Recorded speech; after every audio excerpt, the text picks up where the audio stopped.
Nagsalita na umano ang Swedish girl best friend ni Filmar Alipayo na si Pernelias due tungkol sa isyong third party raw siya sa hiwalayan umano sa pagitan ni Filmar at ng dating aktres na si Andy Eigenman. Matatanda ang naging usap-usapan si Pernelia matapos niyang i-post sa social media ang matching tattoos nila ni Filmar na 224 na ang ibig sabihin ay today, tomorrow, forever.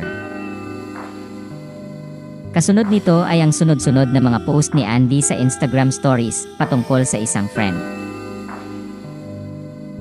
Bagamat walang binanggit na pangalan si Andy sa kanyang mga post sa Instagram stories, very obvious naman na si Pernelia ang tinutukoy ng dating aktres dahil nga sa nabanggit na love couples tattoo.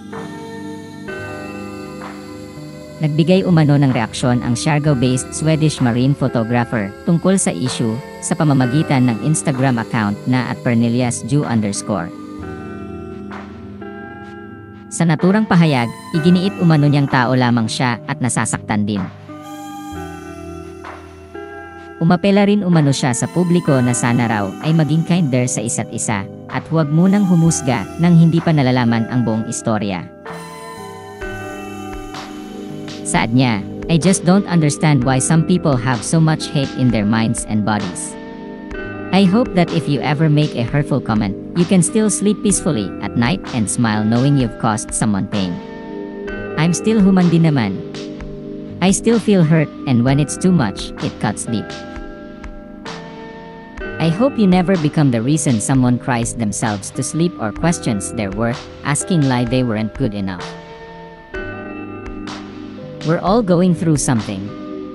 Can we at least try to be kinder to one another? Naman. I mean, no harm to others. If you will be kind to me, and I assure you that I'll be kinder to you. Never judge someone without knowing the whole story. You may think you understand, but you don't.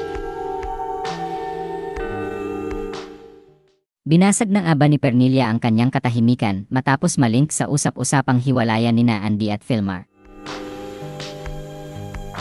Matatandaan kasing naiset niya muna sa private ang kanyang account na @perneliasju matapos mag-viral ang kanyang post tungkol sa pagpapatotoo nila ni Filmar bago siya nagdesisyong i-deactivate ang account na yon. Kahit nakaset sa private ang Instagram account na @perneliasju_, makikita naman sa about this account ng naturang account na 23 na ang former usernames nito. Sa ngayon ay hindi pa naglabas ng pahayag si Pernelia upang kumpirmahin o pabulaanan ito.